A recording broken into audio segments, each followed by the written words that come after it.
प्यारे बच्चों नमस्कार।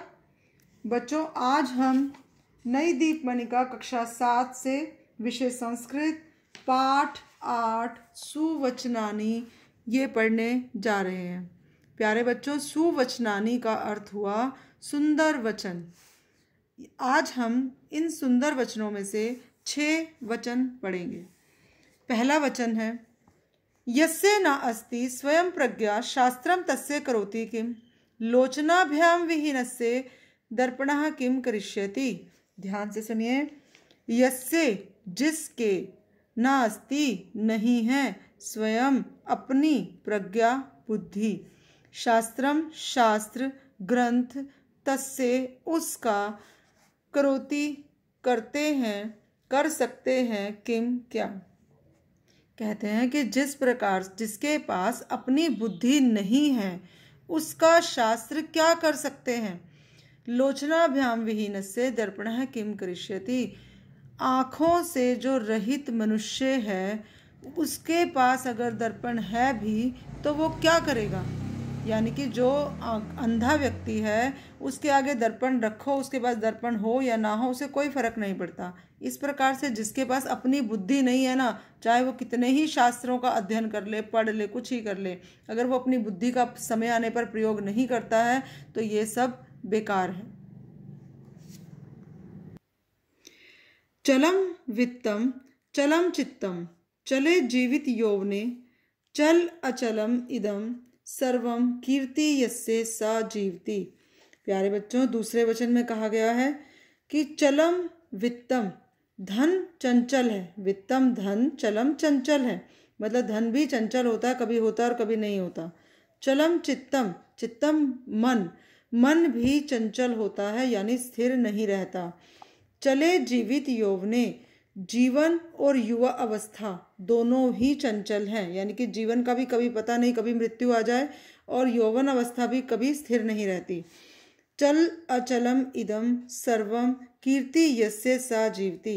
कहते हैं कि इस चंचल संसार में चल अचलम इदम सर्वम, जब सब कुछ चंचल है, इस चंचल संसार में केवल कीर्ति यस्य जिसके पास कीर्ति है, प्रसिद्धि है, यश है, सजीवती केवल यही व्यक्ति जीवित है। क्योंकि जो आपकी प्रसिद्धि है वो किसी के भी मरने के बाद भी जीवित रहती है। तो इंसान को अपनी कीर्ति कमानी चाहिए।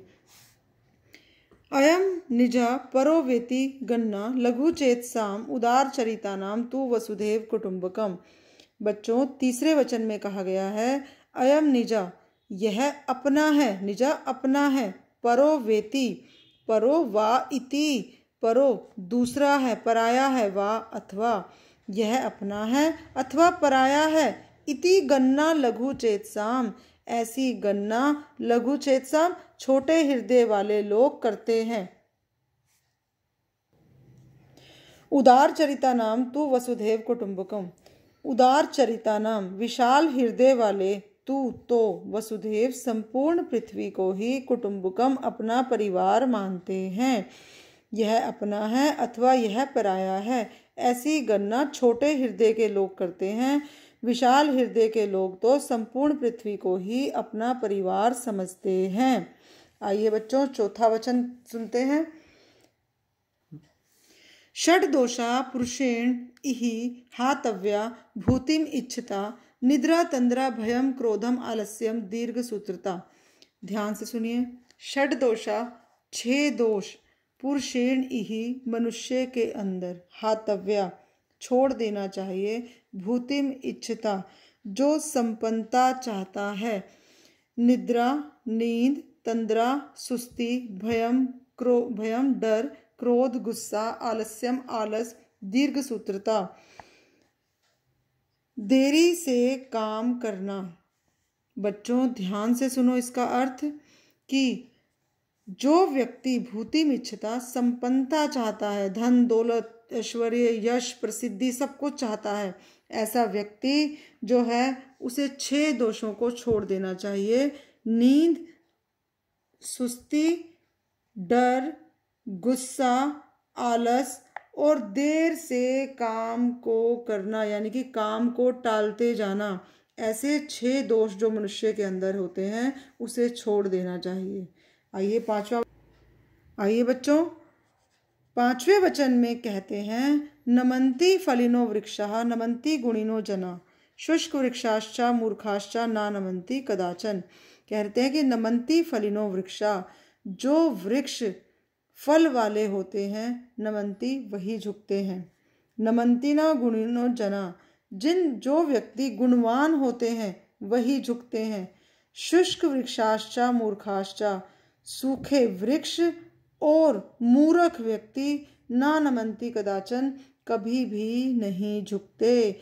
यानी कि जो सूखे वृक्ष होते हैं और जो मूर्ख व्यक्ति होते हैं वो कभी भी नहीं झुकते। अपनी बात चाहे गलत है चाहे जैसी भी है उस पर टिके रहते हैं, उस पर कभी हटते नहीं हैं। तो कहते हैं कि ऐसे व्यक्तियों से हमेशा दूर रहना चाहिए। चलिए हमारे 6ठे वचन में कहते हैं कि यथा चित्तम तथा वाचय, यथा वाचय तथा क्रिया, चित्ते वाची क्रियायाम च साधूनाम एक रूपता। यथा, जैसा मन में हो, यथा चित्तम मन में हो, यथा जैसा मन में हो, तथा वाचा वैसा वाणी में भी होना चाहिए। यथा वाचा तथा क्रिया, जैसा वाणी में हो वैसे ही काम होने चाहिए, क्रिया काम होने चाहिए। चित्ते वाची क्रियायाम च, आपके मन में, आपकी वाणी में और आपके काम में साधु नाम एक रूपता। कहते हैं कि एक समानता होनी चाहिए। साधु नाम, जो सज्जन व्यक्ति होते हैं उनके मन में, वाणी में और कर्म में एक रूपता, यानी कि एक समान रूप से वो काम करते हैं। यानी कि ये नहीं कि मन में कुछ और है, मुंह से कुछ और बोल रहे हैं, काम कुछ और ही कर रहे हैं। ऐसे तो दुष्ट व्यक्ति होते हैं। जो व्यक्ति अच्छे होते हैं वो मन, वचन और काम, कर्म तीनों से एक रूप होते हैं, एक समान होते हैं। प्यारे बच्चों, ये थे हमारे सुवचन, अच्छे वचन, सुंदर वचन।